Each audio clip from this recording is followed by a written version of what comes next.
कहानी का सरनामा है सलामी सलूट। किसी मर्यादा का खात्मा दुख वाली गल है। एक अजिहा काम जो किसी समाज में भलाई का आधार बन गया होवे उहदा जारी रहना बहुत जरूरी है। पर मैनू ये दसदियां हिरख हो रहा है कि साडे शहर में अगले साल एक अजीम रस्म नहीं दोहराई जाएगी। शायद तुसी आखो कि इस उत्ते लगी रोक का सारिਆਂ ਨੂੰ रल के विरोध करना चाहिए है तो रस्म के प्रबंधक की गिरफ्तारी की सूरत में किसी होर नूं अगे आना पएगा। नहीं, अजिहा कुछ नहीं जनाब। ना तो किसी ने रोक लाई है तो ना इत्थे किसी होर नूं प्रबंधक बनने की लोड़ है। सगों प्रबंधक तो बदलिया ही नहीं जा सकता। हर साल इस रस्म में पूरे उत्साह नाल सारा शहर शामिल हुंदा है, पर इहदी पूर्ति इक्को आदमी उत्ते निर्भर है। उहदी थां कोई दूजा नहीं लै सकता।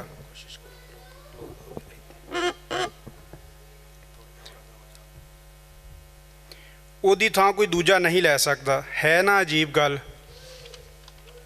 लो मैं तुहानूं पूरी वार्ता सुणाउंदा हाँ।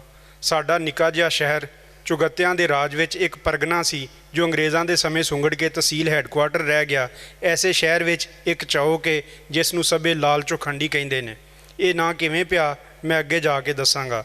उत्थे एक चुबारा है जिहदी सौड़ी जही कोठड़ी विच बैंड मास्टर प्यारे लाल जी रहिंदे ने। चुबारे की बारी तो हेठां बार-बार फिक्की पै चुकी लिखाई वाला मौजी बैंड का बोर्ड लटकिया रहिंदा है। पहला शब्द असल विच फौजी है। उत्तों बेध्यानी नाल थुकी पान की पिचकारी ने नुकता उड़ा छड्डिया है। नीज नाल वेखिया ही ये पता लगता है। कदे विआह शादी विच जंज नाल जांदे होणगे। खैर असां ते नहीं डिठा। प्यारे Lal ji British Indian army विच सन। राजपूतां दी वेखा वेखी दो मीरजादियां दे भर्ती होने लई छौनी विच अंग्रेज़ सामने बहादरी का इम्तिहान देने वाला लतीफ़ा तुसां सुनिया होवेगा। यकीन मनो उन्हां दोनां विचों एक साडे ही प्यारे लाल जी सन। पतलून गंदी होने के बावजूद उन्हां नूं फौज विच रख लिया गया सी, पर अंग्रेज़ अफसर ने उन्हां दे हत्थ लोहे की बंदूक देने की बजाय पित्तल का धूता थमा दिता सी। तरक्की करते करते वो बैंड मास्टर बन गए। उधर देश भगतां वल्लों आज़ादी की लहर विच जोश आ गया सी, जिसका लाजमी असर प्यारे लाल जी उत्ते भी पिया। जदों लाहौर विच वायसराय का पुरजोश धुनां नाल स्वागत करने वाली मंडली विच उन्हां दा नां लिखिया गया तो उन्हां ने लार्ड नूं सलूट मारन तो इनकार कर दिता। नियम की इस उलंघना पारों उन्हां दी नौकरी जांदी रही सी। देश भगती उन्हां दे सिर चढ़ गई सी। हुण वो मेलियां ठेलियां विच भगत सिंह दी घोड़ी गाउंदे। आओ नी भैनों रल गाईए घोड़ियां जंज ते होईए तैयार वे हाँ। मौत कुड़ी नूं परनावन चलिया भगत सिंह सरदार वे हाँ।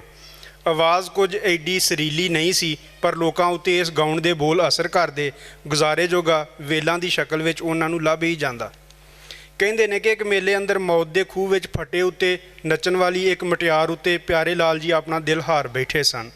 मन विच देश भगती नालों हुण प्रेम भगती की भावना वध सी। वेलां विच कमाए धन का एक वड्डा हिस्सा वो अगे वेलां देण विच उड़ा छड्डदे ते फिर भिड़ी शाह रहमान दे मेले विच जिथे पंजवें दिन अगत्थ जरूर वगदा है उन्हां उत्ते भेत खुल गया कि मटियार दे भेस विच नचण वाला असलों एक मुंडा है। वो बड़े पची होए ते मेलियां नूं सदा लई खैर आबाद आख दिता। हुण प्यारे लाल जी ने सियासी जलसियां विच घोड़ी गाउण दा मिथ्या, पर वो दोचित्ती विच पै गए कि कांग्रेस के इकट्ठां विच गाउण या लीग दे। वो दोनों विच वारो वारी गए तो उथों का माहौल वेख्या तो मोड़ आए। दोनों पासे देश भगती नूं धर्म की पुठ चाढ़ी जा रही सी। प्यारे लाल जी नूं लग्या कि लोग एक नास्तिक यूधे का जस सुनन नालों हज़ार वरियां की मर्यादा वाले धर्मां की कथा सुनन विच रुचि बाली है। लोकां दी रुचि बाली है। वो कन वलेट के अपने शहर परत आए। वो सीधे चुखंडी वाले चुबारे उत्ते अपड़े। ये असलों शहर की मशहूर गायिका नवाब परी दे सजिंदियां का ठिकाना सी। इस परी बारे धुमिया होया है कि वो किसी दूजे शहर मुजरा करन गई एक राती अखाड़े विचों उड़ गई सी। बहुतियां दा मनना है कि वो अपने वेले दे किसी देह दी ढाए चढ़ गई। सजिंदियां दा धंधा गायिका दे अलोप हो जाण वजों ठप्प हो गया सी। चुबारे विच प्यारे लाल जी की आमद उन्हां लई शुभ साबित हुई। इत्थे प्यारे लाल जी ने उन्हां नूं नाल रला के साडे शहर के सब तो कदीमी फौजी बैंड की नींह रखी। ਲਾਰਡ ਨੂੰ ਸਲਾਮੀ ਨਾ ਦੇਣ ਵਾਲੀ ਦੰਦ ਕਥਾ ਸਭ ਨੇ ਸੁਣੀ ਹੋਈ ਸੀ ਤੇ ਜਦੋਂ ਇਸ ਘਟਨਾ ਦੇ ਮਹਾਪਾਤਰ ਬੈਂਡ ਮਾਸਟਰ ਪਿਆਰੇ ਲਾਲ ਜੀ ਨੂੰ ਲੋਕ ਆਪਣੇ ਵਿਚਕਾਰ ਵੇਖਦੇ ਤਾਂ ਉਹਨਾਂ ਨੂੰ ਮਾਣ ਮਹਿਸੂਸ ਹੁੰਦਾ। ਹਰ ਕੋਈ ਉਹਨਾਂ ਨਾਲ ਹੱਥ ਮਿਲਾਉਣ ਵਿੱਚ ਫਖਰ ਸਮਝਦਾ। ਰਾਜੇ ਮਹਾਰਾਜੇ ਤੇ ਨਵਾਬ ਆਪਣੇ ਹੱਥੀਂ ਜਿਹਦੀਆਂ ਜੁੱਤੀਆਂ ਸਿੱਧੀਆਂ ਕਰਨ ਲਈ ਉਤਾਵਲੇ ਰਹਿੰਦੇ, ਉਸ ਹਸਤੀ ਨੂੰ ਸਲਾਮੀ ਦੇਣ ਤੋਂ ਇਨਕਾਰ ਪਿਆਰੇ ਲਾਲ ਜੀ ਦੇ ਹੱਥ ਨੂੰ ਵਾਕਈ ਮੂਲਵਾਨ ਬਣਾਉਂਦਾ ਸੀ। ਸ਼ਾਇਦ ਇੱਥੋਂ ਹੀ ਪਿਆਰੇ ਲਾਲ ਜੀ ਨੂੰ ਕਈ ਵਰੇ ਬਾਅਦ ਇੱਕ ਅਜ਼ੀਮ ਰਸਮ ਦਾ ਮੁੱਢ ਬੰਨ੍ਹਣ ਦਾ ਖਿਆਲ ਆਇਆ। ਉਹਨਾਂ ਮਿੱਥ ਲਿਆ ਕਿ ਉਹ ਹਰ ਵਰੇ ਵਿਸਾਖੀ ਵਾਲੇ ਦਿਨ ਸ਼ਹਿਰ ਦੀ ਕਿਸੇ ਉਚੇਚੀ ਹਸਤੀ ਨੂੰ ਫੌਜੀ ਢੰਗ ਨਾਲ ਸਲਾਮੀ ਦੇਣਗੇ ਤੇ ਪਹਿਲੀ ਸਲਾਮੀ ਉਹਨਾਂ ਮਹਾਸ਼ੇ ਦੇਵੀ ਪ੍ਰਸਾਦ ਨੂੰ ਪੇਸ਼ ਕੀਤੀ, ਜਿਨੇ ਵੰਡ ਨੂੰ ਯਕੀਨੀ ਵੇਖਦਿਆਂ ਆਲੇ ਦੁਆਲੇ ਦੇ ਪਿੰਡਾਂ ਦੇ ਕਿਸਾਨਾਂ ਦਾ ਵਿਆਜ ਮਾਫ ਕਰਨ ਦਾ ਐਲਾਨ ਕੀਤਾ ਸੀ। ਲੋਕ ਦੱਸਦੇ ਨੇ ਕਿ ਮਹਾਸ਼ੇ ਹੋਰਾਂ ਇਸ ਸਲਾਮੀ ਤੋਂ ਬਾਅਦ ਆਪਣੇ ਸਾਰੇ ਬਈ ਖਾਤੇ ਬਾਹਰ ਚੌਕ ਵਿੱਚ ਲਿਆ ਰੱਖੇ, ਉੱਤੇ ਤੇਲ ਦੀ ਪਲੀ ਛਿੜਕੀ ਤੇ ਅੱਗ ਲਾ ਕੇ ਫੂਕ ਦਿੱਤੇ ਤੇ ਇਕੱਠੀ ਹੋਈ ਭੀੜ ਨੂੰ ਕਿਹਾ ਕਿ ਆਦਰ ਮਾਣ ਵਾਲੀ ਦੌਲਤ ਹੀ ਮੇਰੇ ਲਈ ਕਾਫੀ ਹੈ। ਕੁਝ ਮਹੀਨਿਆਂ ਮਗਰੋਂ ਉਥਲ ਪਥਲ ਵੇਲੇ ਜਦੋਂ ਬੰਦਿਆਂ ਦੀ ਰਾਤ ਨਾਲ ਚੁਖੰਡੀ ਦੀ ਸੜਕ ਲਾਲ ਹੋ ਗਈ ਸੀ ਤਾਂ ਇਕੱਲਾ ਮਹਾਸ਼ਾ ਦੇਵੀ ਪ੍ਰਸਾਦ ਦਾ ਪਰਿਵਾਰ ਹੀ ਸੀ ਜਿਸ ਨੂੰ ਕਿਸੇ ਭੈੜੇ ਤੋਂ ਭੈੜੇ ਲਫੰਗੇ ਵੀ ਹੱਥ ਲਾਉਣਾ ਪਾਪ ਜਾਣਿਆ। ਮੈਂ ਇੱਥੇ ਦੱਸ ਦਿਆਂ ਕਿ ਚੌਕ ਦਾ ਨਾਂ ਐਸੇ ਰਤ ਵਹਿਣ ਵਾਲੀ ਘਟਨਾ ਤੋਂ ਲਾਲ ਚੁਖੰਡੀ ਵੱਜਣ ਲੱਗਾ ਸੀ। ਅੱਜ ਇਹ ਕਿਸੇ ਨੂੰ ਪਤਾ ਨਹੀਂ ਤੇ ਬਹੁਤੇ ਲੋਕ ਬੈਂਡ ਮਾਸਟਰ ਪਿਆਰੇ ਲਾਲ ਜੀ ਦੀ ਨਿਸਬਤ ਨੂੰ ਹੀ ਇਹਦਾ ਆਧਾਰ ਸਮਝਦੇ ਨੇ। ਸਲਾਮੀ ਵਾਲਾ ਸਿਲਸਿਲਾ ਲੰਮੇ ਅਰਸੇ ਤੀਕ ਜਾਰੀ ਰਹਿਣ ਵਜੋਂ ਸਾਡੇ ਸ਼ਹਿਰ ਦੀ ਮਰਿਆਦਾ ਬਣ ਗਿਆ। ਬੈਂਡ ਮਾਸਟਰ ਪਿਆਰੇ ਲਾਲ ਜੀ ਬਹੁਤ ਬੁੱਢੇ ਹੋਣ ਦੇ ਬਾਵਜੂਦ ਇਸ ਪਰੰਪਰਾ ਨੂੰ ਨਿਭਾਉਂਦੇ ਆ ਰਹੇ ਨੇ। ਕਈ ਵਾਰ ਉਹ ਹੱਸਦੇ ਹੋਏ ਦੱਸਦੇ ਕਿ ਸ਼ਹਿਰ ਵਿੱਚ ਅੰਗਰੇਜ਼ਾਂ ਦੇ ਸਮੇਂ ਦੀਆਂ ਬਸ ਦੋ ਹੀ ਸ਼ੈਵਾਂ ਬਚੀਆਂ ਨੇ, ਇੱਕ ਰੇਲ ਗੱਡੀ ਦਾ ਸਟੇਸ਼ਨ ਤੇ ਦੂਜਾ ਬੈਂਡ ਮਾਸਟਰ ਪਿਆਰੇ ਲਾਲ ਜੀ ਆਪ। ਸਲਾਮੀ ਵਾਲਾ ਸਨਮਾਨ ਹਾਸਲ ਕਰਨ ਵਾਲਿਆਂ ਦੀ ਇੱਕ ਲੰਮੀ ਫਹਿਰਿਸਤ ਹੈ, ਉਹਨਾਂ ਵਿੱਚੋਂ ਬਹੁਤੇ ਅੱਜ ਸਾਡੇ ਦਰਮਿਆਨ ਮੌਜੂਦ ਨਹੀਂ। ਪਿਛਲੇ ਕੁਝ ਵਰ੍ਹਿਆਂ ਦੀ ਗੱਲ ਹੈ, ਇੱਕ ਨਵੇਂ ਅਫਸਰ ਐਡਮਿਨਿਸਟ੍ਰੇਟਰ ਮਿਊਨਿਸਪਲ ਕਮੇਟੀ ਦੀ ਇਸ ਸ਼ਹਿਰ ਬਦਲੀ ਹੋਈ। ਜਿਵੇਂ ਕਿ ਕਲੋਨੀਅਲ ਦੌਰ ਤੋਂ ਅਫਸਰਸ਼ਾਹੀ ਦਾ ਰਿਵਾਜ ਹੈ, ਉਸ ਆਉਂਦਿਆਂ ਹੀ ਸ਼ਹਿਰ ਤੇ ਇੱਥੋਂ ਦੇ ਲੋਕਾਂ ਬਾਰੇ ਜਾਣਕਾਰੀ ਇਕੱਠੀ ਕੀਤੀ। ਜਦੋਂ ਉਹਨੂੰ ਇਸ ਸਲਾਮੀ ਵਾਲੇ ਸਨਮਾਨ ਦਾ ਪਤਾ ਲੱਗਿਆ ਤਾਂ ਉਹ ਵੀ ਇਹਨੂੰ ਹਾਸਲ ਕਰਨ ਬਾਰੇ ਸੋਚਣ ਲੱਗਾ ਕਿ ਉਹ ਅਜਿਹਾ ਕੀ ਕਰੇ ਭਈ ਉਹਨੂੰ ਸ਼ਹਿਰ ਵਿੱਚ ਇਸ ਵਰ੍ਹੇ ਦੀ ਸਭ ਤੋਂ ਵਧੀਆ ਹਸਤੀ ਮਿਥਿਆ ਜਾਵੇ। ਕਈ ਲੋਕ ਪੱਕ ਨਾਲ ਚਿਰਾਂ ਤੋਂ ਇਸ ਯਤਨ ਵਿੱਚ ਲੱਗੇ ਹੋਣਗੇ। ਆਪਣੀ ਵਿੱਤ ਮੁਜਬ ਦੂਜਿਆਂ ਦੇ ਜੀਵਨ ਵਿੱਚ ਸੁਖਾਲ ਲਿਆਉਣ ਲਈ ਜੂਝਦੇ ਰਹਿਣਾ ਸੌਖਾ ਕੰਮ ਨਹੀਂ, ਪਰ ਉਹ ਕੁਝ ਅਜਿਹਾ ਕਰ ਵਿਖਾਏਗਾ ਕਿ ਸਭ ਤੋਂ ਅਗੇਰਾ ਤੇ ਉੱਘਾ ਹੋ ਨਿਬੜੇ। ਉਹਨੂੰ ਇੱਕ ਅਨੋਖੀ ਤਰਕੀਬ ਸੁਝੀ ਤਾਂ ਮਾਲੀ ਨੂੰ ਸੱਦ ਕੇ ਉਸ ਹੁਕਮ ਜਾਰੀ ਕਰ ਦਿੱਤਾ। ਐਡਮਿਨਿਸਟ੍ਰੇਟਰ ਹਫ਼ਤੇ ਵਿੱਚ ਇੱਕ ਵਾਰ ਲਾਲ ਚੁਖੰਡੀ ਵਿੱਚ ਖੋਖੇ ਉੱਤੇ ਚਾਹ ਪੀਣ ਜਾਣ ਲੱਗਾ। ਉਹਦਾ ਮਕਸਦ ਬੈਂਡ ਮਾਸਟਰ ਪਿਆਰੇ ਲਾਲ ਜੀ ਨਾਲ ਜਾਣ ਪਛਾਣ ਬਣਾਉਣ ਦਾ ਸੀ, ਜੋ ਅਕਸਰ ਉੱਥੇ ਬੈਠੇ ਮਿਲਦੇ। ਫਿਰ ਇੱਕ ਦਿਨ ਸ਼ਹਿਰ ਭਰ ਵਿੱਚ ਮਿਊਨਿਸਪੈਲਿਟੀ ਵੱਲੋਂ ਮੁਫਤ ਸਬਜ਼ੀ ਦਾ ਹੋਕਾ ਦਵਾਇਆ ਗਿਆ। ਆਪਣੀ ਲੋੜ ਮੁਜਬ ਹਰ ਕੋਈ ਸੜਕਾਂ ਦੇ ਵਿਚਕਾਰ ਕਿਆਰੀਆਂ ਵਿੱਚੋਂ ਕੱਚੀਆਂ ਪਗਡੰਡੀਆਂ ਦੇ ਨਾਲੋਂ ਤੇ ਮਿਊਨਿਸਪਲ ਪਾਰਕ ਤੋਂ ਵੇਲੇ ਦੀ ਸੁਗਾਤ ਸਾਗ ਤੋੜ ਕੇ ਲਿਜਾ ਸਕਦਾ ਸੀ। ਚਿਰਾਂ ਤੋਂ ਕੁਝ ਬੰਦਿਆਂ ਦੀ ਮਦਦ ਕਰਦੇ ਆਏ ਲੋਕਾਂ ਵਿੱਚ ਕਿਸੇ ਵੱਲੋਂ ਇੱਕੋ ਵੇਲੇ ਇੰਨੇ ਸਾਰੇ ਜੀਆਂ ਲਈ ਕੋਈ ਸ਼ੈ ਮੁਫਤ ਵੰਡਣ ਦੀ ਇਹ ਘਟਨਾ ਵਾਕਈ ਅਨੋਖੀ ਹੋ ਸਕਦੀ ਸੀ। ਇਹੀ ਗੁਣ ਐਡਮਿਨਿਸਟ੍ਰੇਟਰ ਨੂੰ ਸ਼ਾਇਦ ਸਭ ਤੋਂ ਵੱਖਰਾ ਦਰਸਾਉਣ ਲਈ ਕਾਫੀ ਹੋਵੇਗਾ। ਪੂਰੇ ਸ਼ਹਿਰ ਵਿੱਚ ਮਨਾਦੀ ਉਹਦੇ ਨਾਂ ਨਾਲ ਹੋਈ। ਸਮਾਂ ਵੀ ਠੀਕ ਚੁਣਿਆ ਗਿਆ ਸੀ ਜਦੋਂ ਪੰਜਾਬ ਵਿੱਚ ਰਹਿਤਲ ਦਿਹਾੜਾ ਮਨਾਇਆ ਜਾ ਰਿਹਾ ਸੀ। ਉਹ ਆਪਣੇ ਦਫ਼ਤਰ ਵਿੱਚ ਪੈਂਟ ਕੋਟ ਲਾਚਾ ਬਣਦਿਆਂ ਉਹਨੂੰ ਸੰਗਾ ਹੁੰਦੀ, ਉੱਤੇ ਪੱਗ ਬੰਨ੍ਹ ਕੇ ਸਾਰਾ ਦਿਨ ਬੈਠਾ ਰਿਹਾ। ਰਹਿਤਲ ਦਿਹਾੜ ਉੱਤੇ ਰਵਾਇਤੀ ਖਾਬੇ ਦਾ ਤੋਹਫਾ ਸ਼ਹਿਰ ਵਾਸੀਆਂ ਨੂੰ ਅਚੰਭੇ ਵਿੱਚ ਪਾ ਦੇਵੇਗਾ। ਸਵੇਰੇ ਦਫ਼ਤਰ ਆਉਂਦੇ ਹੋਏ ਇਹ ਵੇਖ ਕੇ ਉਹ ਤ੍ਰਿਭਕ ਗਿਆ ਕਿ ਕਿਸੇ ਨੇ ਇੱਕ ਮੁੱਠ ਵੀ ਨਹੀਂ ਤੋੜੀ ਸੀ। ਸਰੋਂ ਨਹੀਂ ਸਰ, ਇਹ ਤਾਰਾ ਮੀਰਾ ਏ, ਪਿੰਡ ਤੋਂ ਆਉਂਦੇ ਕਲਰਕ ਨੇ ਦੱਸਿਆ ਸੀ। ਐਡਮਿਨਿਸਟ੍ਰੇਟਰ ਜੋ ਇਸ ਭਲਾਈ ਦੇ ਬਦਲੇ ਸਲਾਮੀ ਦਾ ਸੁਪਨਾ ਵੇਖਦਾ ਰਿਹਾ ਸੀ, ਖਿੱਚ ਕੇ ਸਿਰ ਖੁਰਕਣ ਲੱਗ ਪਿਆ ਤੇ ਜਦੋਂ ਚੇਅਰਮੈਨ ਨੇ ਸਰੋਂ ਤੇ ਤਾਰੇ ਮੀਰੇ ਦਾ ਫਰਕ ਸਮਝਾਉਂਦਿਆਂ ਆਖਿਆ ਕਿ ਇਹਦਾ ਤੇਲ ਖਾਜ ਮਿਟਾਉਣ ਦੇ ਕੰਮ ਆਉਂਦਾ ਏ ਤਾਂ ਉਸ ਜਾਬਦੇ ਹੱਥ ਥੱਲੇ ਕਰ ਲਿਆ। ਸਲਾਮੀ ਦੇ ਲੋਭ ਇਸ ਘਟਨਾ ਤੋਂ ਐਡਮਿਨਿਸਟ੍ਰੇਟਰ ਇੰਨਾ ਪੱਚੀ ਹੋਇਆ ਕਿ ਉਹ ਵਿਸਾਖੀ ਤੋਂ ਪਹਿਲੇ ਹੀ ਆਪਣਾ ਤਬਾਦਲਾ ਕਰਵਾ ਗਿਆ। ਸਲਾਮੀ ਦੇ ਲੋਭ ਨੇ ਰਿਟਾਇਰਮੈਂਟ ਦੇ ਲਾਗੇ ਆਪਣੇ ਇੱਕ ਤਹਿਸੀਲਦਾਰ ਨੂੰ ਰਿਸ਼ਵਤ ਛੱਡਣ ਲਈ ਪ੍ਰੇਰਿਆ ਸੀ। ਸ਼ਹਿਰ ਵਿੱਚ ਵੱਡੀ ਨੂੰ ਹੱਡੀ ਆਖਣ ਦਾ ਰਿਵਾਜ ਉਹਦੀ ਵਜੋਂ ਹੀ ਪਿਆ। ਪੈਸਾ ਬਹੁਤ ਇਕੱਠਾ ਕਰ ਲਿਆ ਸੀ ਪਰ ਆਦਰ ਮਾਣ ਮਾਸਾ ਨਹੀਂ ਸੀ ਉਹਦਾ। ਫਿਰ ਉਹਨੇ ਬੰਦਾ ਬਣ ਕੇ ਰਹਿਣ ਦਾ ਸੋਚ ਲਿਆ। ਇਹ ਵੇਖਦਿਆਂ ਇੱਕ ਵਕੀਲ ਨੇ ਵੀ ਸਟਾਂਪ ਪੇਪਰਾਂ ਉੱਤੇ ਆਪਣਾ ਨੋਟਰੀ ਪਬਲਿਕ ਦਾ ਠੱਪਾ ਲਾਉਣ ਦੀ ਮੋਕ ਛੱਡ ਦਿੱਤੀ। ਉਸ ਆਪਣੇ ਕੋਲ ਆਉਣ ਵਾਲਾ ਹਰ ਵਰਕਾ ਜ਼ਿੰਮੇਵਾਰੀ ਨਾਲ ਪੜ੍ਹਨ ਦੀ ਸਹੁੰ ਖਾਧੀ, ਭਾਵੇਂ ਇਸ ਤੋਂ ਅਗਦੋਂ ਲੋਕੀ ਵੱਡੀ ਦੇ ਕੇ ਕੋਰੇ ਕਾਗਜ਼ ਉੱਤੇ ਵੀ ਉਹਦੇ ਕੋਲੋਂ ਮੋਹਰ ਲਵਾ ਲੈਂਦੇ ਸਨ। ਇਸ ਸ਼ਹਿਰ ਦੀ ਬਾਰ ਕੌਂਸਲ ਦੇ ਸਦਰ ਨੇ ਤਾਂ ਹਮਾਤਨਾ ਦੇ ਮੁਕੱਦਮੇ ਮੁਫਤ ਲੜਨ ਦਾ ਐਲਾਨ ਕਰ ਦਿੱਤਾ ਸੀ। ਇਸ ਖਬਰ ਵਾਲੇ ਪੋਸਟਰਾਂ ਨਾਲ ਉਹਨੇ ਲਾਲ ਚੁਖੰਡੀ ਵਿੱਚ ਦੁਕਾਨਾਂ ਦੀਆਂ ਕੰਧਾਂ ਰੰਗ ਦਿੱਤੀਆਂ ਸਨ। ਭਾਵੇਂ ਇਹ ਸਲਾਮੀ ਹੁਣ ਤੀਕ ਕਈ ਹਿਮਾਤੜ ਲੋਕਾਂ ਨੂੰ ਵੀ ਮਿਲੀ, ਪਰ ਅਮੀਰ ਲੋਕਾਂ ਨੂੰ ਇਹਦੀ ਲਾਲਸਾ ਬਹੁਤੀ ਰਹਿੰਦੀ। ਨਿਮਾਣਿਆਂ ਵਿੱਚ ਤਾੜੀ ਦੀ ਭੁੱਖ ਨਹੀਂ ਹੁੰਦੀ। ਉਹਨਾਂ ਨੂੰ ਤਾਂ ਇਹ ਨਿਰਾ ਆਦਰ ਹੀ ਜਾਪਦਾ ਸੀ, ਪਰ ਧਨਾੜ ਲੋਕਾਂ ਲਈ ਇਹ ਸ਼ੋਹਰਤ ਤੇ ਮਾਣ ਦਾ ਕਾਰਨ ਵੀ ਸੀ। ਇਸ ਸਲਾਮੀ ਪਿੱਛੋਂ ਹਰ ਕੋਈ ਤੁਹਾਨੂੰ ਜਾਣਨ ਲੱਗਦਾ ਸੀ। ਉਹ ਸਾਰੇ ਇੱਕ ਦੂਜੇ ਦੀ ਨਜ਼ਰ ਵਿੱਚ ਬਰਾਬਰ ਹੁੰਦੇ, ਪਰ ਵਰੇ ਪਿੱਛੋਂ ਅਚਨਚੇਤੀ ਕੋਈ ਇੱਕ ਸਭ ਤੋਂ ਅੱਡ ਉੱਗੜ ਖਲੋਂਦਾ। ਅਗਲੀ ਵਾਰੀ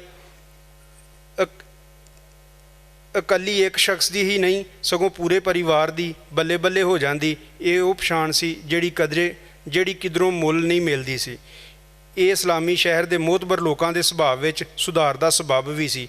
ਉਹਨਾਂ ਵਿੱਚ ਇਸ ਮਾਨ ਨੂੰ ਖੱਟਣ ਦੀ ਤਾਂਘ ਵੱਧਦੀ ਗਈ ਤੇ ਇੰਜ ਇਹ ਅਵਾਮੀ ਗਾਰਡ ਆਫ ਆਨਰ ਇੱਕ ਨਿੱਕੇ ਜਿਹੇ ਸ਼ਹਿਰ ਦਾ ਸਭ ਤੋਂ ਉਚੇਚਾ ਕਾਰਾ ਹੋ ਨਿਬੜਿਆ। ਸਲਾਮੀ ਦੇ ਲੋਭੀ ਅਫਸਰ ਭਲਾਈ ਇੰਜ ਕਰਦੇ ਕਿ ਲੋਕਾਂ ਨੂੰ ਇਹ ਆਸਾਨ ਜਾਪਦਾ। ਆਪਣੀ ਨੌਕਰੀ ਨੂੰ ਇਮਾਨਦਾਰੀ ਨਾਲ ਕਰਨਾ ਤਾਂ ਉਹਨਾਂ ਦਾ ਕਰਤੱਵ ਹੋਇਆ ਤੇ ਇਸ ਸੇਵਾ ਬਦਲੇ ਸਰਕਾਰ ਹਰ ਮਹੀਨੇ ਉਹਨਾਂ ਨੂੰ ਪਗਾਰ ਦਿੰਦੀ ਏ। ਪਿਆਰੇ ਲਾਲ ਜੀ ਇਸ ਗੱਲ ਤੋਂ ਖੂਬ ਵਾਕਫ ਨੇ, ਇਸੇ ਲਈ ਅਜਿਹੇ ਲੋਕ ਉਹਨਾਂ ਦੇ ਮਨ ਨੂੰ ਜ਼ਰਾ ਨਹੀਂ ਪਾਉਂਦੇ। ਪਿਆਰੇ ਲਾਲ ਜੀ ਨੂੰ ਨਿੱਤ ਸੱਦੇ ਆਉਂਦੇ, ਕਦੇ ਆਗੂਆਂ ਵੱਲੋਂ ਤੇ ਕਦੇ ਅਫਸਰਾਂ ਵੱਲੋਂ। ਹਰਕਾਰਾ ਘੱਲ ਕੇ ਖੁੱਲ੍ਹੀਆਂ ਕਚਹਿਰੀਆਂ ਵਿੱਚ ਰਲਤ ਦੀ ਬੇਨਤੀ ਕੀਤੀ ਜਾਂਦੀ। ਜੇ ਉਹ ਜਾਂਦੇ ਤਾਂ ਪੱਕ ਨਾਲ ਮੋਹਰਲੀ ਸਫ਼ ਵਿੱਚ ਕੁਰਸੀ ਮਿਲਦੀ, ਪਰ ਉਹ ਕਿਧਰੇ ਜਾਂਦੇ ਨਹੀਂ ਸਨ। ਆਗੂ ਲੋਕਾਂ ਦੇ ਸਿਆਸੀ ਡੇਰਿਆਂ ਉੱਤੇ ਹੋਣ ਵਾਲੇ ਅਵਾਮੀ ਇਕੱਠ ਵਿੱਚ ਉਹਨਾਂ ਕਦੇ ਪੈਰ ਨਾ ਧਰਿਆ। ਉਹ ਨਿਰਪੱਖ ਸਨ ਤੇ ਉਹਨਾਂ ਦਾ ਮੋਹ ਕਿਸੇ ਖਾਸ ਮਨੁੱਖ ਵਿੱਚ ਨਹੀਂ, ਸਗੋਂ ਮਨੁੱਖਤਾ ਨਾਲ ਸੀ। ਪਿਛਲੀ ਵਿਸਾਖੀ ਉੱਤੇ ਮਹੰਮਦੇ ਮੋਚੀ ਨੂੰ ਸ਼ਰਧਾਂਜਲੀ ਪੇਸ਼ ਕੀਤੀ ਗਈ ਸੀ। ਸਰਕਾਰੀ ਸਕੂਲ ਦੇ ਸਾਹਮਣੇ ਮਾਇਆ ਦੇਵੀ ਦੀ ਢੱਠੀ ਹੋਈ ਸਰਾਂ ਦੀ ਕੰਧ ਨਾਲ ਬੈਠਾ ਉਹ ਬੁੱਢਾ ਇੱਕ ਉਮਰ ਤੋਂ ਲੋਕਾਂ ਦੀਆਂ ਜੁੱਤੀਆਂ ਚਮਕਾਉਣ ਤੋਂ ਵੱਖ ਬਾਲਾਂ ਦੀਆਂ ਕਿਤਾਬਾਂ ਨੂੰ ਮੁਫਤ ਜਿਲਦਾਂ ਕਰਦਾ ਆ ਰਿਹਾ ਹੈ। ਉਹਦੇ ਲੱਕੜੀ ਦੇ ਸੰਦੂਕ ਵਿੱਚ ਬਣੇ ਰੱਖਣੇ ਅੰਦਰ ਪੀਲੇ ਪੰਨਿਆਂ ਵਾਲੀ ਇੱਕ ਕਿਤਾਬ ਹਮੇਸ਼ਾ ਮੌਜੂਦ ਹੁੰਦੀ ਏ। ਕਿਤਾਬਾਂ ਜਿਲਦ ਕਰਵਾਉਣ ਆਏ ਮੁੰਡਿਆਂ ਕੋਲੋਂ ਉਹ ਇਹਦਾ ਇੱਕ ਬੰਦ ਜ਼ਰੂਰ ਸੁਣਦਾ ਹੈ। ਮੁੰਡਿਆਂ ਕੋਲੋਂ ਇਸ ਕਿਤਾਬ ਦੇ ਸ਼ਬਦ ਔਖੇ ਹੀ ਵਾਚੇ ਜਾਂਦੇ ਨੇ। ਕਿਤਾਬਾਂ ਨੂੰ ਤਰੋਪੇ ਭਰਦਾ ਹੋਇਆ ਬਾਬਾ ਮਹੰਮਦਾ ਬਾਲਾਂ ਦੀ ਨਲਾਇਕੀ ਉੱਤੇ ਸਰਪਰ ਝੂਰਦਾ। ਬਾਲਾਂ ਨੂੰ ਇਹ ਜਾਣ ਕੇ ਅਚੰਭਾ ਹੁੰਦਾ ਭਈ ਉਹਨਾਂ ਦੀਆਂ ਲਿਸ਼ਕਵੇਂ ਵਰਕਿਆਂ ਵਾਲੀਆਂ ਕਿਤਾਬਾਂ ਨਾਲ ਰਲਦੀ ਮਿਲਦੀ ਅੱਖਰ ਪੱਟੀ ਵਾਲੀ ਇਹ ਪੀਲੀ ਕਿਤਾਬ ਉਹਨਾਂ ਦੇ ਪੁਰਖਿਆਂ ਦੀ ਬੋਲੀ ਵਿੱਚ ਜਿਹਨੂੰ ਸਕੂਲਾਂ ਵਿੱਚੋਂ ਤੁਤਕਾਰ ਦਿੱਤਾ ਗਿਆ ਹੈ। ਮਹੰਮਦਾ ਦੱਸਦਾ ਕਿ ਤੁਹਾਡੀ ਸਿਖਲਾਈ ਦਾ ਆਧਾਰ ਕੋਈ ਓਬੜ ਬੋਲੀ ਏ। ਜਿਵੇਂ ਮੈਂ ਤੁਹਾਡੇ ਲਈ ਅਨਪੜ੍ਹ ਹਾਂ, ਉਵੇਂ ਹੀ ਬਚੜਾ ਤੁਸੀਂ ਮੇਰੇ ਲਈ ਅਨਪੜ੍ਹ ਹੋ। ਇਹ ਆਖਦਾ ਹੋਇਆ ਉਹ ਹੀਰ ਵਾਰਿਸ ਸ਼ਾਹ ਦਾ ਨੁਸਖਾ ਮੁੜ ਸੰਦੂਕ ਵਿੱਚ ਰੱਖ ਲੈਂਦਾ। ਉਸ ਵੇਲੇ ਮਾਸਟਰ ਜੀ ਨੂੰ ਲਾਲ ਚੁਖੰਡੀ ਤੋਂ ਮਾਇਆ ਦੇਵੀ ਦੀ ਸਰਾਂ ਤਾਈਂ ਇੱਕ ਲੰਮਾ ਚੱਕਰ ਕੱਟ ਕੇ ਆਉਣਾ ਪਿਆ। ਉੱਥੇ ਅਪੜਨ ਤੀਕ ਇਹ ਜਲੂਸ ਦਾ ਰੂਪ ਧਾਰ ਗਿਆ ਸੀ। ਅੱਗੇ ਅੱਗੇ ਸੋਟੀ ਘਮਾਉਂਦੇ ਹੋਏ ਬੈਂਡ ਮਾਸਟਰ ਪਿਆਰੇ ਲਾਲ ਜੀ, ਪਿੱਛੇ ਢੋਲੀ ਨਾਲ ਪਿੱਤਲ ਦੇ ਵੱਡੇ ਧੂਤੇ ਵਾਲਾ ਇੱਕ ਅਧਖੜ, ਮਗਰ ਛੈਣੇ ਖੜਕਾਉਣ ਵਾਲਾ ਛੋਰ, ਜਿਸ ਦੇ ਸੱਜੇ ਖੱਬੇ ਤੁਰੀਆਂ ਵਜਾਉਣ ਵਾਲੇ ਦੋ ਜਣੇ। ਪੰਜਾਬ ਦੀਆਂ ਲੋਕ ਧੁਨਾਂ ਵਜਾਉਂਦਾ ਇਹ ਬੈਂਡ ਰਾਹ ਵਿੱਚ ਰੋਕ ਕੇ ਆਪਣੇ ਪਿੱਛੇ ਆਉਂਦੇ ਮਜਮੇ ਨੂੰ ਲੁੱਡੀ ਦੀ ਥਾਪ ਉੱਤੇ ਨੱਚਣ ਦੀ ਖੁੱਲ੍ਹ ਦਿੰਦਾ। ਸਰਾਂ ਤੋਂ ਥੋੜ੍ਹਾ ਪਿੱਛੇ ਪਿਆਰੇ ਲਾਲ ਜੀ ਵੱਲੋਂ ਇਸ਼ਾਰਾ ਮਿਲਦਿਆਂ ਹੀ ਢੋਲੀ ਨੇ ਤਾਲ ਬਦਲ ਲਈ ਤੇ ਤੁਰੀਆਂ ਵਾਲਿਆਂ ਨੇ ਆਉਂਦੀਆਂ ਨਸੀਬਾਂ ਨਾਲ ਇਹ ਘੜੀਆਂ ਵਾਲੀ ਧੁਨ ਛੇੜ ਲਈ। ਮਹੰਮਦਾ ਇਹ ਵੇਖਣ ਲਈ ਅਜੇ ਸੰਭਲਦਾ ਹੋਇਆ ਉੱਠ ਹੀ ਰਿਹਾ ਸੀ ਕਿ ਧੂਤੇ ਵਾਲੇ ਨੇ 3 ਵਾਰ ਉੱਚੀ ਸਾਰੀ ਪੂੰ ਪਾਂ ਕੀਤਾ। ਇਹ ਮੰਜ਼ਲ 'ਤੇ ਪੁੱਜਣ ਦਾ ਹੋਕਾ ਸੀ। ਪਿਆਰੇ ਲਾਲ ਜੀ ਆਪਣੇ ਬੈਂਡ ਸਣੇ ਮਹੰਮਦੇ ਮੋਚੀ ਦੇ ਸਾਹਮਣੇ ਜਾ ਖਲੋਤੇ ਸਨ। ਬੈਂਡ ਨੇ ਇੱਕ ਵਾਰ ਫਿਰ ਧੁਨ ਬਦਲੀ। ਐਤਕੀ ਸਾਜ਼ਾਂ ਵਿੱਚੋਂ ਨਿਕਲਦੇ ਰਾਗ ਵਿੱਚ ਇੱਕ ਤਰੰਗ ਸੀ। ਮਜਮੇ ਨੂੰ ਪਤਾ ਲੱਗ ਗਿਆ ਕਿ ਇਸ ਵਰੇ ਦਾ ਸਨਮਾਨ ਬੁੱਢੇ ਮਹੰਮਦੂ ਲਈ ਏ। ਬਾਬਾ ਜੀ ਮਹੰਮਦੀਨ ਕਿਸੇ ਨੇ ਉੱਚੀ ਦੀਨੀ ਨਾਅਰੇ ਵਾਂਗ ਇਹ ਨਾਂ ਬੋਲਿਆ ਤੇ ਵਲਦੇ ਵਿੱਚ ਲੋਕਾਂ ਦੇ ਜ਼ਿੰਦਾਬਾਦ ਆਖਣ ਸਾਰ ਪਿਆਰੇ ਲਾਲ ਜੀ ਨੇ ਫੌਜੀ ਢੰਗ ਵਿੱਚ ਅਗਾਂਹ ਵੱਧ ਕੇ ਬੁੱਢੇ ਨੂੰ ਪੂਰੇ ਜੋਸ਼ ਨਾਲ ਸਲੂਟ ਮਾਰ ਦਿੱਤਾ। ਜੀਵਨ ਵਿੱਚ ਸ਼ਾਇਦ ਪਹਿਲੀ ਵਾਰ ਉਹਨੂੰ ਇੰਜ ਸਰੇਆਮ ਮਹੰਮਦੇ ਦੀ ਬਜਾਏ ਮਹੰਮਦੀਨ ਪੁਕਾਰਿਆ ਗਿਆ ਸੀ। ਇਹ ਸਲਾਮੀ ਵਿੱਚ ਬੁੱਢੇ ਮੋਚੀ ਨੂੰ ਵਾਕਈ ਆਦਰ ਮਹਿਸੂਸ ਹੋਇਆ। ਚਾਅ ਨਾਲ ਉਹਦੀਆਂ ਅੱਖਾਂ ਸਿੱਲੀਆਂ ਹੋ ਗਈਆਂ ਸਨ। ਫਿਰ ਕਈ ਮਿੰਟਾਂ ਤੱਕ ਢੋਲ ਦੀ ਆਵਾਜ਼ ਢੱਠੀ ਸਰਾਂ ਦੀਆਂ ਕੰਧਾਂ ਨਾਲ ਖਹਿੰਦੀ ਰਹੀ ਤੇ ਜਾਪਿਆ ਇਹ ਸ਼ਰਧਾਂਜਲੀ ਮਾਇਆ ਦੇਵੀ ਲਈ ਵੀ ਹੈ, ਜਿਸ ਨੇ ਸਦੀਆਂ ਪਹਿਲਾਂ ਇੱਥੇ ਥੱਕੇ ਹੁੱਟੇ ਪਾਂਧੀਆਂ ਦੇ ਵਿਸਰਾਮ ਦਾ ਮੁਫਤ ਬੰਸੁਬ ਕੀਤਾ ਸੀ। ਮਿਊਨਿਸਪਲ ਕਮੇਟੀ ਦੇ 2 ਵਾਰ ਚੇਅਰਮੈਨ ਰਹਿ ਚੁੱਕੇ ਐਮੂ ਸੈਯਦ ਦੇ ਮਨ ਵਿੱਚ ਪਿਆਰੇ ਲਾਲ ਜੀ ਕੋਲੋਂ ਸਲਾਮੀ ਲੈਣ ਦੀ ਲਾਲਸਾ ਵੱਧਦੀ ਗਈ। ਦੂਜੇ ਲੋਕਾਂ ਵਾਂਗੂ ਉਹ ਖੁਦ ਨੂੰ ਹਰ ਵਾਰੀ ਉਮੀਦਵਾਰ ਸਮਝਦਾ ਸੀ। ਸਾਗ ਵਾਲੀ ਉਸ ਮਖੌਲੀ ਘਟਨਾ ਤੋਂ ਬਾਅਦ ਉਹ ਵਿਸਾਖੀ ਤੋਂ 3 ਦਿਨ ਪਹਿਲਾਂ ਹਲਵਾਈ ਨੂੰ ਸੱਦ ਕੇ ਪੂਰੇ ਸ਼ਹਿਰ ਲਈ ਆਪਣੇ ਡੇਰੇ ਉੱਤੇ ਜਲੇਬੀਆਂ ਦਾ ਲੰਗਰ ਲਵਾਉਣ ਲੱਗ ਪਿਆ ਸੀ। ਪਰ ਇਸ ਦਾਨ ਦਾ ਲਾਭ ਉਹਦੀ ਪਾਰਟੀ ਦੇ ਕੁਝ ਲੋਕ ਹੀ ਕੱਟਦੇ। ਵਿਰੋਧੀ ਧਿਰਾਂ ਇਸ ਚਾਸ਼ਨੀ ਦਾ ਸਵਾਦ ਲੈਣ ਤੋਂ ਪਰਹੇਜ਼ ਹੀ ਕਰਦੀਆਂ ਸਨ। ਕਈ ਅਣਖੀ ਲੋਕ ਤਾਂ ਉਹਦੇ ਡੇਰੇ ਉੱਤੇ ਜਾ ਕੇ ਖਾਣ ਨੂੰ ਪਿੰਨਣ ਵਰਗਾ ਸਮਝਦੇ, ਪਰ ਐਮੂ ਸੈਯਦ ਵੱਲੋਂ ਇਹ ਆਮ ਐਲਾਨ ਸੀ। ਵਿਸਾਖੀ ਤੋਂ ਠੀਕ ਪਹਿਲੇ ਇੱਕ ਤਰ੍ਹਾਂ ਆਪਣੇ ਸਖੀ ਹੋਣ ਨੂੰ ਦਰਸਾਉਣ ਵਾਲਾ ਇਹ ਉਪਰਾਲਾ ਪਿਆਰੇ ਲਾਲ ਜੀ ਨੂੰ ਕਦੇ ਪ੍ਰਭਾਵਿਤ ਨਹੀਂ ਕਰ ਸਕਿਆ। ਚੇਤਰ ਦੇ ਅਖੀਰਲੇ ਹਫ਼ਤੇ ਜਦੋਂ ਬੈਂਡ ਮਾਸਟਰ ਦੀ ਵਰਦੀ ਦੀਮੇ ਧੋਬੀ ਕੋਲ ਆਉਂਦੀ ਤਾਂ ਉੱਥੇ ਸ਼ਹਿਰ ਦੇ ਕਈ ਧਨਾੜ ਲੋਕਾਂ ਦੇ ਪੈਂਟ ਕੋਟ, ਸ਼ੇਰਵਾਨੀ ਤੇ ਅਚਕਨ ਵੀ ਅਪੜਨ ਲੱਗ ਪੈਂਦੇ। ਕੀ ਪਤਾ ਵਿਸਾਖੀ ਵਾਲੇ ਦਿਨ ਮਾਸਟਰ ਆਪਣੇ ਬੈਂਡ ਸਮੇਤ ਅਚਨਚੇਤੀ ਉਹਦੇ ਬੂਹੇ ਤੇ ਪਹੁੰਚ ਜਾਵੇ। ਆਪਣੇ ਵੱਲੋਂ ਇੱਕੋ ਵੇਲੇ ਸ਼ਹਿਰ ਦੇ ਕਈ ਲੋਕ ਘਰਾਂ ਵਿੱਚ ਤਿਆਰ ਬੈਠੇ ਰਹਿੰਦੇ, ਪਰ ਬਹੁਤਿਆਂ ਦੀ ਆਸ ਛੇਤੀ ਹੀ ਮੁੱਕ ਜਾਂਦੀ। ਲਾਲ ਚੁਖੰਡੀ ਵਿੱਚੋਂ ਬੈਂਡ ਧੁਨਾ ਬਖੇਰਦਾ ਜੇਕਰ ਸੱਜੇ ਮੁੜਿਆ ਤਾਂ ਬਾਕੀ ਦਿਸ਼ਾਵਾਂ ਵਿੱਚ ਰਹਿਣ ਵਾਲੇ ਉਮੀਦਵਾਰ ਇਸ ਵਰੇ ਉਡੀਕਣਾ ਛੱਡ ਦੇਣਗੇ। ਅਗਲੇ ਵਰੇ ਜੇ ਮਾਸਟਰ ਖੱਬੀ ਲਾਮ ਮੁੜ ਗਿਆ ਤਾਂ ਸੱਜੇ ਪਾਸੇ ਦੀਆਂ ਵਸਨੀਕ ਧਿਰਾਂ ਦੀ ਸਲਾਮੀ ਵਾਲੀ ਆਸ ਮੁੱਕ ਵੇਸੀ। ਇੰਜ ਹੀ ਹੁੰਦਾ ਸੀ। ਵਿਸਾਖੀ ਵਾਲੇ ਦਿਨ ਸਰਗੀ ਵੇਲੇ ਮਿਊਨਿਸਪੈਲਿਟੀ ਵੱਲੋਂ ਸ਼ਹਿਰ ਦੀਆਂ ਸੜਕਾਂ ਉੱਤੇ ਸਫਾਈ ਪਿੱਛੋਂ ਪਾਣੀ ਦਾ ਤਰੌਂਕਾ ਲਾਇਆ ਜਾਂਦਾ। ਅਫਸਰਾਂ ਸਮੇਤ ਲੋਕ ਅੰਗਰੇਜ਼ੀ ਕੈਲੰਡਰ ਦੇ ਨਾਲ ਹੁਣ ਦੇਸੀ ਮਹੀਨਿਆਂ ਤੇ ਤਰੀਖਾਂ ਦਾ ਹਿਸਾਬ ਵੀ ਰੱਖਣ ਲੱਗ ਪਏ ਸਨ। ਆਮ ਤੌਰ 'ਤੇ ਸਵੇਰੇ ਦੇਰ ਨਾਲ ਜਾਗਣ ਵਾਲੇ ਉਸ ਦਿਨ ਛੇਤੀ ਉੱਠ ਖਲੋਂਦੇ। ਬੱਚੇ ਮਾਵਾਂ ਨਾਲ ਜ਼ਿੱਦ ਕਰਕੇ ਸਕੂਲੋਂ ਛੁੱਟੀ ਕਰ ਲੈਂਦੇ ਤੇ ਸਹੁਰਿਆਂ ਤੋਂ ਫੋਨ ਕਰਕੇ ਵਿਆਹਤਾ ਕੁੜੀਆਂ ਆਪਣੇ ਮਾਪਿਆਂ ਨੂੰ ਪੁੱਛਦੀਆਂ ਕਿ ਐਤਕੀ ਸਾਡੇ ਸ਼ਹਿਰ ਦਾ ਸਨਮਾਨ ਕਿਸ ਨੂੰ ਮਿਲਿਆ ਹੈ। ਪਿਆਰੇ ਲਾਲ ਜੀ ਦੀ ਚੋਣ ਉੱਤੇ ਕਈ ਵਾਰ ਅਚੰਭਾ ਜ਼ਰੂਰ ਹੁੰਦਾ, ਪਰ ਇਹ ਕੋਈ ਨਹੀਂ ਸੀ ਆਖ ਸਕਦਾ ਕਿ ਗਲਤ ਬੰਦੇ ਨੂੰ ਸਨਮਾਨ ਭੇਂਟ ਕੀਤਾ ਗਿਆ। ਇਸ ਗੱਲ ਉੱਤੇ ਸਭ ਦੀ ਖਾਮੋਸ਼ ਸਹਿਮਤੀ ਸੀ ਕਿ ਬੈਂਡ ਮਾਸਟਰ ਜਿਹਨੂੰ ਸਲਾਮੀ ਦੇਵੇਗਾ ਉਹ ਸ਼ਹਿਰ ਭਰ ਦੇ ਆਦਰ ਦਾ ਹੱਕਦਾਰ ਹੈ। ਕਈ ਲੋਕਾਂ ਨੂੰ ਸਾੜਾ ਜ਼ਰੂਰ ਹੁੰਦਾ, ਪਰ ਹਰ ਥਾਂ ਉਸ ਬੰਦੇ ਦੀ ਲਾਜ਼ਮੀ ਇੱਜ਼ਤ ਕੀਤੀ ਜਾਂਦੀ। ਇੱਕ ਸਾਲ ਕੈਥੋਲਿਕ ਗਿਰਜੇ ਦੇ ਪਾਦਰੀ ਨੂੰ ਸਲਾਮੀ ਦਿੱਤੀ ਗਈ। ਪਾਦਰੀ ਸਾਹਿਬ ਕੋਲ ਜ਼ਹਿਰ ਚੂਸਣ ਵਾਲਾ ਮਣਕਾ ਸੀ ਤੇ ਉਹ ਸ਼ਹਿਰ ਤੇ ਆਲੇ ਦੁਆਲੇ ਦੇ ਪਿੰਡਾਂ ਵਿੱਚੋਂ ਆਉਣ ਵਾਲੇ ਸੱਪ ਦੇ ਡੰਗੇ ਲੋਕਾਂ ਦਾ ਮੁਫਤ ਇਲਾਜ ਕਰਦੇ ਸਨ। ਪਿਆਰੇ ਲਾਲ ਜੀ ਦੇ ਇਸ ਫੈਸਲੇ ਉੱਤੇ ਕਿਸੇ ਨੇ ਇਤਰਾਜ਼ ਨਹੀਂ ਕੀਤਾ। ਪਾਦਰੀ ਸਾਹਿਬ ਜਿਨ੍ਹਾਂ ਦੀ ਪਹਿਲੋਂ ਹੀ ਬਥੇਰੀ ਇੱਜ਼ਤ ਸੀ ਦਾ ਆਦਰ ਹੋਰ ਵੱਧ ਗਿਆ ਸੀ। ਨਿੱਤ ਦੇ ਛੜੇ ਛਾਂਟ ਪਿਆਰੇ ਲਾਲ ਜੀ ਲਈ ਇਸ ਸ਼ਹਿਰ ਵਿੱਚ ਸਭ ਕੁਝ ਮੁਫਤ ਹੈ, ਪਰ ਉਹਨਾਂ ਲੋੜ ਤੋਂ ਵੱਧ ਦਾ ਕਦੇ ਲਾਲਚ ਨਹੀਂ ਕੀਤਾ। ਉਹ ਜਿਹੜੇ ਮਰਜ਼ੀ ਹੋਟਲ ਤੋਂ ਜਿਵੇਂ ਦਾ ਚਾਹਣ ਇੱਕ ਦਮੜੀ ਦਿੱਤੇ ਬਿਨਾਂ ਰੱਜ ਕੇ ਖਾ ਸਕਦੇ ਨੇ। ਮੌਸਮ ਬਦਲਦਿਆਂ ਹੀ ਸ਼ਹਿਰ ਦਾ ਮਸ਼ਹੂਰ ਬਜ਼ਾਜ 2 ਜੋੜੇ ਸਿਲਵਾ ਕੇ ਕਿੱਲੀ ਉੱਤੇ ਟੰਗ ਜਾਂਦਾ। ਗਰਮੀਆਂ ਵਿੱਚ ਉਹ ਜਲੰਧਰ ਚੱਪਲ ਸਟੋਰ ਵਾਲਿਆਂ ਦੀ ਜੁੱਤੀ ਪਹਿਨਦੇ ਤੇ ਸਰਦੀਆਂ ਵਿੱਚ ਬਾਟਾ ਸ਼ੂ ਕੰਪਨੀ ਦਾ ਮੁਕਾਮੀ ਡੀਲਰ ਆਪ ਚੁਬਾਰੇ 'ਚ ਆ ਕੇ ਗਰਮ ਬੂਟਾਂ ਦੀ ਜੋੜੀ ਰੱਖ ਜਾਂਦਾ। ਸਿਗਰਟ ਨੋਸ਼ੀ ਤੋਂ ਪਿਆਰੇ ਲਾਲ ਜੀ ਪਰਹੇਜ਼ ਕਰਦੇ। ਦਾਰੂ ਦੀ ਮਨਾਹੀ ਨਹੀਂ ਸੀ, ਪਰ ਪੀਂਦੇ ਉਹ ਸਿਰਫ ਚਾਹ, ਦਿਹਾੜੀ ਵਿੱਚ 3 ਵਾਰ। ਲਾਲ ਚੁਖੰਡੀ ਵਿਚਲੇ ਖੋਖੇ ਵਾਲੇ ਦੀ ਬੋਹਣੀ ਸਵੇਰ ਸਾਰ ਚੁਬਾਰੇ ਉੱਤੇ ਚਾਹ ਪੜਾਉਣ ਨਾਲ ਹੁੰਦੀ ਏ। ਦੁਪਹਿਰ ਤੇ ਸ਼ਾਮ ਦੀ ਚਾਹ ਪਿਆਰੇ ਲਾਲ ਜੀ ਆਪ ਖੋਖੇ ਦੇ ਥੜੇ ਉੱਤੇ ਬੈਠ ਕੇ ਪੀਂਦੇ ਨੇ। ਅਵਲ ਤਾਂ ਉਹ ਬਿਮਾਰ ਹੁੰਦੇ ਨਹੀਂ, ਪਰ ਜੇ ਕਦੀ ਦਵਾਈ ਲਈ ਹਸਪਤਾਲ ਜਾਣਾ ਪਵੇ ਤਾਂ ਸਾਰਾ ਅਮਲਾ ਉਹਨਾਂ ਦੀ ਸੇਵਾ ਕਰਨ ਵਿੱਚ ਮਾਣ ਮਹਿਸੂਸ ਕਰਦਾ ਹੈ। ਇੱਕ ਵਾਰ ਉਹ ਪੋਹ ਵਿੱਚ ਬਿਮਾਰ ਹੋ ਗਏ ਤਾਂ ਉਹਨਾਂ ਦੇ ਚੁਬਾਰੇ ਵਿੱਚ ਉਹ ਲੋਕ ਵੀ ਪਤਾ ਲੈਣ ਆਏ ਜਿਨ੍ਹਾਂ ਕਦੇ ਆਪਣੇ ਸਕਿਆਂ ਦੀ ਸਾਰ ਨਹੀਂ ਲਈ। ਉਹਨਾਂ ਰੁਪਈਏ ਪੈਸੇ ਦੀ ਸ਼ਕਲ ਵਿੱਚ ਸੇਵਾ ਕਰਨ ਵਾਲਿਆਂ ਨੂੰ ਸਖਤੀ ਨਾਲ ਹਟਕ ਦਿੱਤਾ।